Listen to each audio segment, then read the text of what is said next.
বন্ধুগণ, welcome to আমার রান্নাঘর। তো আমি চলে এসেছি আর একটা নতুন ভিডিও নিয়ে। তো দেখতেই পেয়েছো আমার হাতে আছে পরবী ছাতু আর একটা আলু।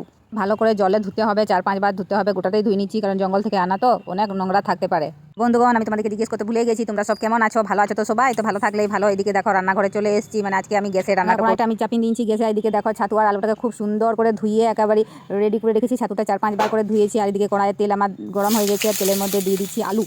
তেলের মধ্যে আলু দিচ্ছি তো, হ্যাঁ তেলের মধ্যে আলুই দিয়ে দিচ্ছি। ওটাকে হালকা মানে ভেজে নেবো খুব সুন্দর করে, বাদামি রঙের করে ভেজে নেবো, তাহলে আলুটা খুব সুন্দর সিদ্ধ হবে আর আলুটা খেতেও টেস্টি হবে। তার লেগে তো একটুকু ভেজে নিই। দেখতেই পেয়েছো খুব সুন্দর ভাজা হয়ে গেছে আমার, মানে খানিকক্ষণ ভেজেছি। তখন কিন্তু আমি ক্যামেরাটা বন্ধ করে রেখেছি, নাহলে এইটুকুনের মধ্যে কী করে ভাজা হয়। তো তখন আমি ক্যামেরাটা বন্ধ করেছি। এবার আমি তুলে নিচ্ছি সব আলুগুলাকে, এবার তুলে নিচ্ছি। তখন তোমরা এই ছাতুটা যেখানে সেখানে পেয়ে যাবে, বুঝলে তো। এবার যখন তখন পাবে না, কিন্তু এই ছাতুটা যে পাওয়া যায় পুজোর সময় করে, মানে দুর্গা পুজোর সময় করে এই ছাতুটা বেশি পাওয়া যায়। তো তোমরা এখন বলবে দুর্গা পুজো তো এখন শুরু হয় নাই, তাহলে পেলে মানে দুর্গা পুজো তো আর বেশি দিন নাই, তাই মানে দুর্গা পুজোর 1 মাস আগে থেকে ছাতু পাওয়া যায়। দুর্গা পুজো, লক্ষ্মী পুজো আর কী সব পুজো আছে, কালী পুজো, অতদিন অবধি পাওয়া যায়, তারপর আর পাওয়া যায়। তো এই ছাতুর নাম হচ্ছে পরবী ছাতু, আবার অনেকে দুর্গা ছাতু বলে। তো বন্ধুগণ, এদিকে কড়াইয়ে তেল দিয়ে দিয়েছি। তেলটা আমার গরম হয়ে গেছে, তেলের মধ্যে দিয়েছি ফোড়নে দিলুম গোটা গরম মশলা, শুকনো মরিচ আর তেজপাতা। এবার এটাকে ভালো করে নাড়াচাড়া করছি। গোটা গরম মশলাতে আছে তোমার লবঙ্গ, দারচিনি, এলাচ, এই 3টে জিনিসই ছিল, মানে বাড়িতে এই 3টে জিনিসই ছিল, তাই 3টে জিনিস ফোড়নতে দিয়ে দিয়েছি।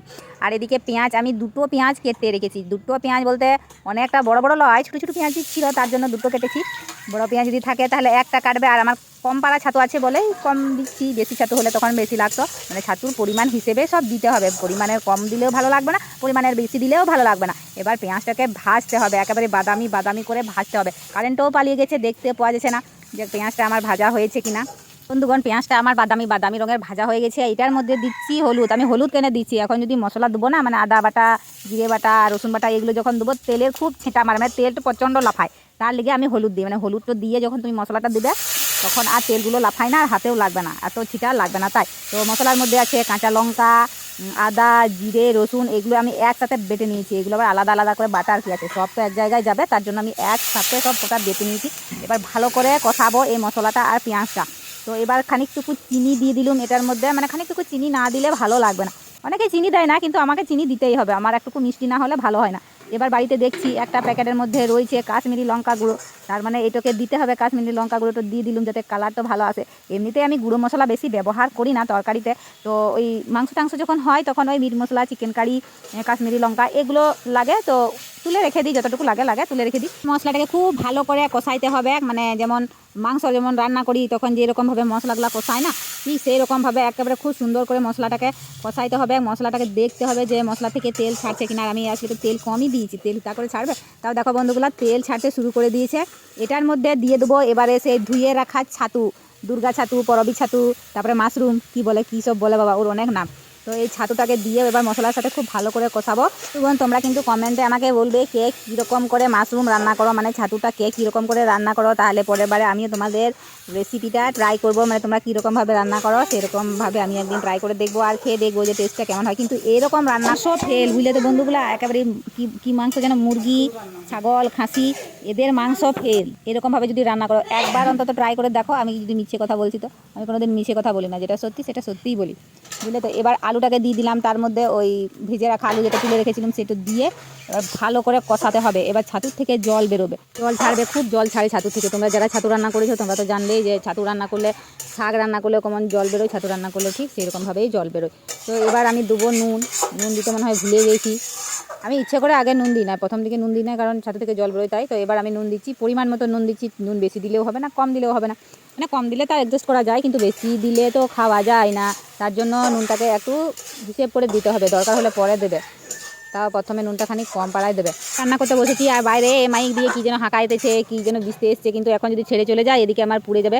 তো খানিকক্ষণ ঢাকনা দিয়ে রাখলুম, তারপরে ঢাকনা খুলে আবার দেখছি যে কীরকম পজিশন, দেখছি নুন, জল, তারপরে ছাতুর জল যেটা ছেড়েছিল সেই জলগুলো সব টেনে নিয়েছে। গন্ধটা খুব সুন্দর বেরিয়েছে, এত টেস্ট দেখে মনে হচ্ছে। আর একজন পিছন দিক থেকে হাঁকাইছে যে ওর নাকি খুব খিদে পেয়েছে, আমি যেন তাড়াতাড়ি রান্নাটা করি। তো বন্ধুগণ চলো এবার কি করতে হবে দেখছো, লেগে যাচ্ছে, মানে যখনই এই লেগে যাবে তখনই কিন্তু জল দেবে। যখন দেখবে লেগে যাচ্ছে না তখন কিন্তু জল দেবে না, মানে ছাতুর জলটা পুরোটা যখন টেনে নেবে না, তারপর যদি তুমি জলটা দাও তাহলে খেতে ভালো লাগবে, খেতে টেস্ট লাগবে।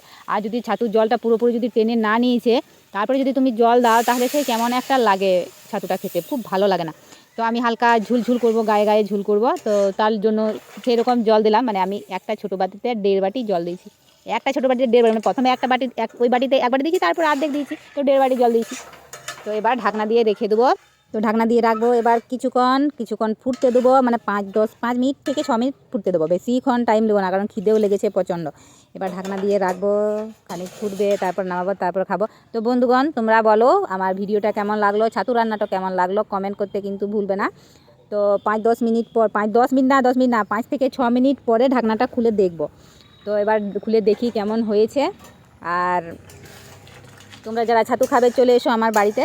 তো এই যে দেখো ছাতুটা একদম রেডি, খুব সুন্দর হয়েছে। এবার ভাতের সাথে খাওয়ার জন্য রেডি, রুটির সাথেও খেতে পারো। রুটির সাথে যদি খাও তাহলে ঝুলটা একটু মারবে, কেমন, তাহলে তরকারিটা মাখা মাখা হবে, খুব সুন্দর। আমি তো হালকা ঝুলঝুল করেছি, কারণ আমার ছেলে প্রচণ্ড খেতে ভালোবাসে তাই, আর ছাতুটাও কম ছিল তাই। তো বন্ধুরা, টাটাই।